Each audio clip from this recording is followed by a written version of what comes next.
Heroes and Legends. The War of Bitter Rivals 2, Episode 7. The Bilderon forces, led by Amanda to Cellton, face off against Linda's Orange Army to test their might. Amanda was quite impressed by how far the Fedels had come from obscurity. It reminded her somewhat of the Bilderon and the Cellton, and so she faced them. Woman to woman, the forces engaged in heated battle. Linda was shocked. The Cellton, before now, had not entered the war, and Linda hoped to take insurance as payback for the insurance ruling over Bankeron. However, they could not get past the Cellton. No matter how much Linda tried, Amanda bested her in every scale. This infuriated Linda, and she vowed to destroy Amanda one day. Thus, a bitter rivalry between these two women had officially begun, and this rivalry will last for some years. Elsewhere, the forces of Darling, Fash, and Dinka of the Insurance saw that the Fidels were in heat battle with the Bilderon. With that, they were able to rejoin the main Androsican army that was now struggling against the Bilderon and help to beat back the Bilderon's advantage. So, in order to take a very important stronghold, they helped Alani, Warren, and Solus by sneaking in the back of this stronghold and getting around to the enemy and forming a pincer against them. The Bilderon forces were shocked to see that Dinka and Fash and Darling had returned to the main Androsican force once more. Stunned by this, they had no choice to retreat or else to be routed.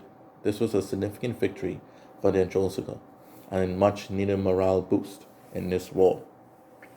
Also, back in the universe, Alfie Christian, along with his wife, and the leader of the Hit Girls, Janetta, and the Hit Girls themselves, went for a decisive battle within the Oberon clan, against the Oberon clan. A new and tall Christian officer, Alan Reed,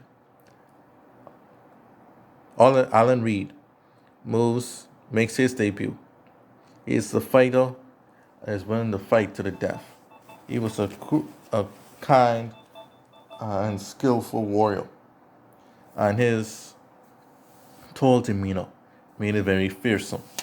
He was key in this battle as he made moves against Rufus, as Rufus and his axe were trying to beat back the Krishna, holding back Rufus and managing to kill and defeat Lectra, one of the main stewards in the Oberon clan since the very beginning of the clan wars. Impressed Alfie as he knew that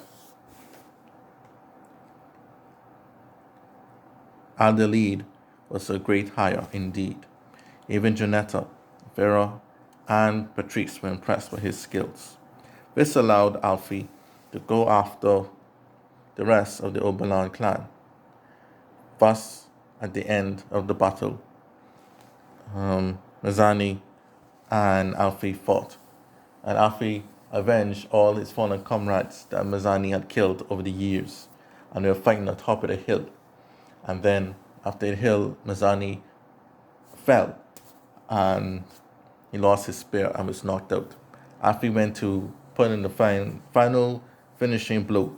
However, Zia went in front of her uncle's body to ask and beg for his life. And Alfie said, in the past, if this was Hydran or some other power, they will utterly eradicate the Oberon, seeing that they've given the three clans trouble from the very beginning. However, Alfie saw Shia as a good and noble leader and a strong and noble woman, and did not want to cut her down in this age of chaos. Too much blood had been shed. So instead, he told the Oberon to surrender, to dissolve their armies, and surrender it all to the three clans. Shia reluctantly agreed, seeing that they had no Bilderon allies to help them out of this quagmire. And thus, the Oberon were destroyed, and Rufus fled somewhere deep into the dimensions to escape. And Shia now and under the occupation of the Krishon Bala, encouraged Hydran Shron to use his full might to end the last opponent to his goals of total control of the clan space, the Sin clan.